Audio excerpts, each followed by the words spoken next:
कहते हो हजरत हुसैन दीन को बचाने के लिए निकले। फिर मेरी बात सुनो, वक़्त का हुक्मरान अय्याश था, जानी था, शराबी था, कबूतरबाज था, बहनों से निकाह किया करता था, शरीयत को उसने बदल दिया था। तुम्हारा ये दावा है, तुम्हारा ये दावा है। बंदियालवी कहना चाहता है, बंदियालवी को मुतमईन करो। हजरत हुसैन निकले दीन बचाने के लिए, यजीद का तख्ता उलटने के लिए निकले। चलते चलते चलते चलते एक मकाम पे आए। कोई इनकार करे तारीख पढ़ने वाला आदमी, कोई इनकार करे तारीख जानने वाला आदमी, एक मकाम पे आए। इब्ने साद के दस्ते ने रास्ता रोका कि कहां, कि कूफे, कि क्यों? उन्होंने बुलाया है कि हमने बैअत नहीं की है, आप आए, मैं उधर जा रहा हूं।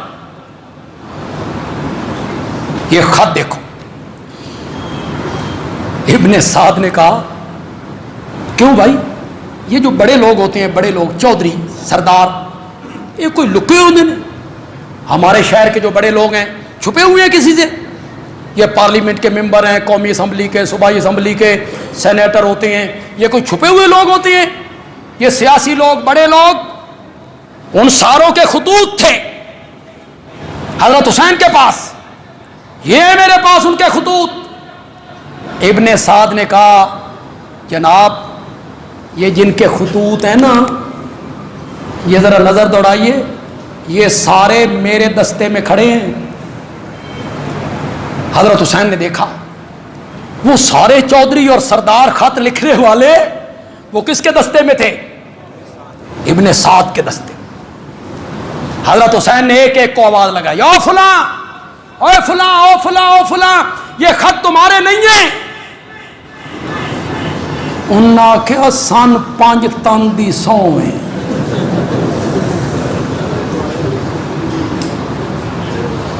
ये खत हमारे। इस तरह साजिशें होती हैं,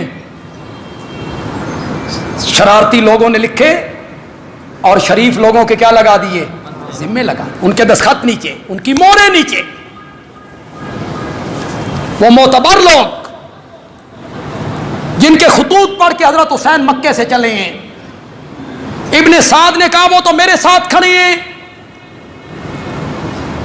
हजरत हुसैन ने एक एक को आवाज लगाई, उन्होंने कहा हमने नहीं लिखे, हमें कोई पता नहीं, कस्में उठा गए। यहां आके हजरत हुसैन को समझ आई कि जो सहाबा मुझे वहां राय और मशवरा मक्के में देते थे वो क्या थे, कि कूफी गद्दार हैं, बेवफा हैं, आपके वालिद को शहीद किया, आपके भाई के नीचे से मुसल्ला खींचा, वो सही कहते थे। यहां आके समझ आ गई, ये होता है सहाबी। हजरत हुसैन सहाबी है ना, बोलो यार, हजरत हुसैन क्या है? ये होती है नेक नियति। जब तक अपने मौके पे डटे हुए थे, डटे हुए थे। इब्ने अब्बास ने रोका, नहीं रुके। इब्ने उमर ने रोका, नहीं रुके। इब्ने जाफर ने रोका, नहीं रुके। अबू सईद खुदरी ने रोका, नहीं रुके। रिश्तेदारों ने रोका, नहीं रुके। मौके पे डटा हुआ है हुसैन। और यहां आके जब हकीकत हाल खुली तो अब डटता नहीं है, उसमें डट जाए, अड़ जाए। हकीकत हाल की समझ आई तो बोलो, और नौजवानों बोलो। तारीख अगर तुमने पढ़ी है, कल अखबारों वाले भी लिखेंगे, अखबारों वाले भी वाक़या करबला लिखेंगे, तो ये बात वो भी लिखेंगे। हजरत हुसैन ने इब्ने साद के सामने कितनी शर्तें रखी थी, जोर से बोलो। दुनिया का कोई आदमी इनकार करे, हमें मुतमईन करो।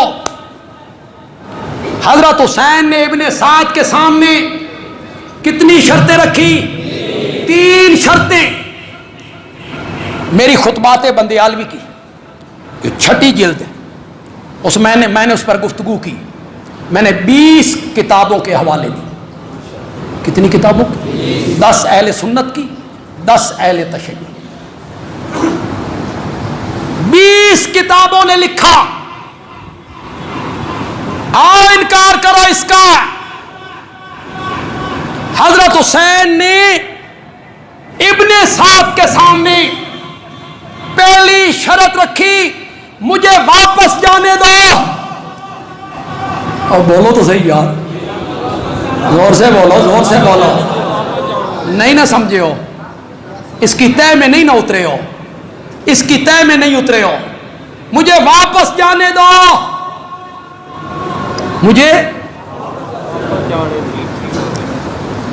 मुझे वापस जाने दो। फिर आपसे एक बात पूछना चाहता हूं, हजरत हुसैन रजी अल्लाह तआला अन्हु से हम सब वालेहाना मोहब्बत करते हैं। जोर से बोलो। वो हमारी आंखों का नूर है, वो हमारे दिल का सुरूर है, वो बहुत ऊंचे हैं, बहुत ऊंची। एक बात का जवाब दो नौजवानों, जिस मसलक से भी आपका ताल्लुक है, अहले सुन्नत से है, अहले तशय्युअ से है, देवबंदियों से है, बरेलवियों से है, अहले हदीसों से है, जिस मसलक से भी आपका ताल्लुक है, सीने पे हाथ रख के अल्लाह को हाजिर नाजिर जान के बताओ, अगर आगे कुफ्र होता, आगे बदमाश और जानी शराबी होता, दीन का हुलिया बिगाड़ने वाला बादशाह होता, तो हैदर कर्रार का बेटा आगे बढ़ता या पीछे हटता? बोलो। तुम हजरत हुसैन की पोजीशन खराब करना चाहते हो। हमारा मौके मानो, हजरत हुसैन का दामन शीशे की तरह उजला हो जाए। हमारा मौके भी है, जब तक हक समझा चलते रहे, चलते रहे। जब समझ आ गई कि मेरे साथ धोखा हो गया, ये गद्दार हैं, मुसलमानों को आपस में लड़ाना चाहते हैं, मुझे इस्तेमाल करना चाहते हैं, तो हजरत हुसैन ने अपना मौक़िफ़ बदला। पहले आगे जा रहे हैं, अब क्या कहते हैं? बोलो तो सही यार, मुझे वापस जाने दो। आगे कुफर होता, कुफरिया हुकूमत होती, तो हैदर कर्रार का बेटा वापस जाता या आगे बढ़ता? यहां मौकिफ क्यों बदला? मौकिफ क्यों बदला? हजरत हुसैन रजी अल्लाह तआला अन्हु ऐसे तो नहीं थे कि हक के मामले में मौके बदल दें। और ये तो हुसैन है, माशाअल्लाह, और ये तो मेरे नबी का नवासा है, हैदर कर्रार का फर्जंद है, फातिमतुज़ ज़हरा का दिल बंद है। इन्होंने मौकिफ क्यों बदला? हमें मक्के की गलियों में हबशे का बिलाल दहकते हुए कोलों पे तड़पता हुआ नजर आता, उसकी चर्बी पिघल पिघल के कोलों को राख बना गई,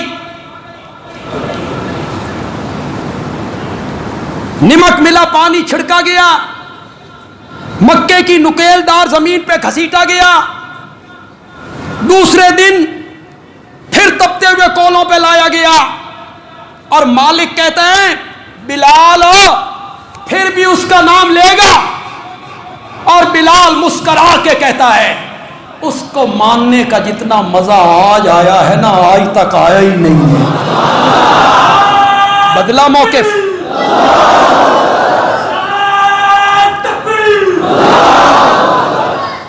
बदला मौके बिलाल ने, और जोर से बोलो, जोर से बोलो। तपते हुए कोलों पे लेट के अपने मौके से 1 इंच पीछे हटा, जनीरा हटी तो सिनफे नाजुक है यार, और सुमैया हटी जिसके तीनों कपड़े उतार दिए और बेटे के सामने उतार दिए। हजरत अम्मार ने आंखें बंद कर ली, दो घोड़ों के साथ, ऊंटों के साथ उसकी दोनों टांगों को बांधा गया। सुमैया एक मर्तबा कह दे हमारे बुत भी सही हैं, तुझे छोड़ देंगे, वरना मुखालिफ सिमत में ऊंट दौड़ा के तेरे जिस्म के दो टुकड़े कर देंगे। सिर्फ नाजुक कहती है फक्त से मान तकास, जो दिल में आता है कर।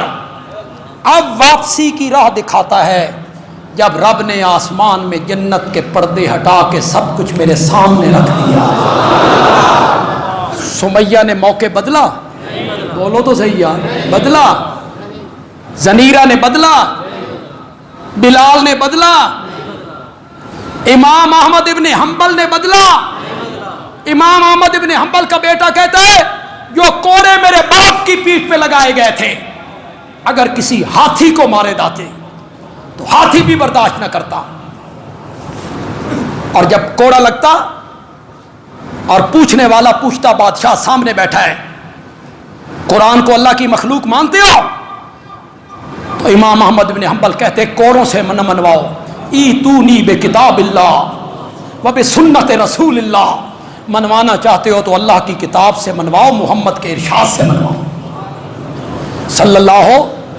इमाम आजम का जनाजा कहां से निकला? मौकिफ नहीं बदला। एक बात कहा करता हूं, कितने लोग इस इशारे को समझेंगे यार, अक्सर कहा करता हूं, इसी मौके पे कहा करता हूं, और ये तो सैयदना हुसैन है, ये तो वाकई हुसैन है। और जिस आलिम का नाम इसके नाम पर हुसैन अहमद रखा गया था, वो देवबंद का शेखुल हदीस, देवबंद का शेखुल हदीस, जिसने 18 साल मेरे नबी के रोज़ा मुबारक की छांव में बैठ के हदीस पढ़ाई थी। आज हिंदुस्तान का एक चैनल बक बक कर रहा था, ये तालिबान आ गए हैं, दरिंदे हैं, छा गए हैं, ये सारे देवबंदी ने, ये सारे, ये पीछे देवबंद है, देवबंद है, चश्मा जो है ये देवबंद वाला है। मैंने कहा अल्हम्दुलिल्लाह, अल्हम्दुलिल्लाह। सब मुजाहिद हैं, मुजाविर कोई नहीं, इधर मुजाविर कोई नहीं, खाने पीने वाला चक्कर कोई नहीं, ये देवबंद है, खत्म, बंद, हर शय बंद, जुमेराता, शबे बराता, 11वीं 12वीं सब बंद। देवबंद जो वाकई चश्मा था भाई, कैसे उसकी शाखें फूटी, कोई ज़ियाउल उलूम बन गई, कोई तालीमुल कुरान बन गई, मदरसे बनते चले, गली गली, शहर शहर, करिया करिया मदरसे बने। देवबंद का शेखुल हदीस है हुसैन अहमद मदनी। खालिक दीना हाल में अंग्रेज जज के सामने खड़ा है। जज पूछते हैं, हुसैन अहमद तुमने ये फतवा दिया है कि अंग्रेज की फौज में भर्ती होना हराम है, दिया है तुमने फतवा? फरमाया दिया है, क्या होता है? तेरी अदालत में खड़े होकर कहता हूं कि अंग्रेज की फौज में भर्ती होना हराम है। इशारा करूंगा, तफसील में नहीं जाऊंगा, किसी को तकलीफ ना हो। यह हुसैन अहमद मदनी ने अंग्रेज से टक्कर उस वक़्त ली थी जब तेरे सियासी लीडरों के बाबे और दादे उनके घोड़ों की पालिश करके मुरब्बे लिया करते थे।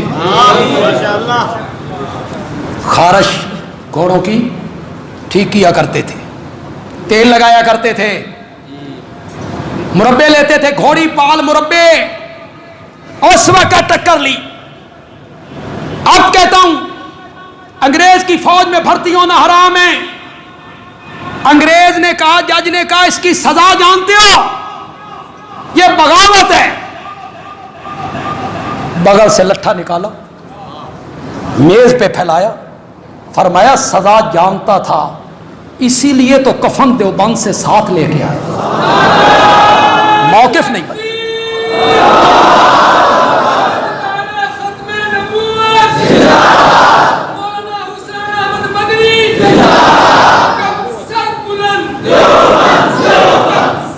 मौकिफ नहीं बदला। हुसैन अहमद मदनी मौकिफ नहीं बदलता। सैयदना हुसैन ने मौकिफ क्यों बदला, हमें मुतमईन करो। क्या आपको खबर आ गई थी भाई यजीद पारसा हो गया,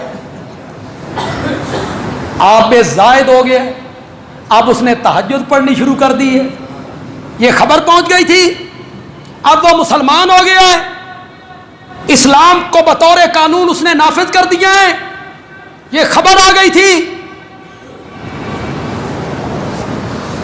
क्यों कहा?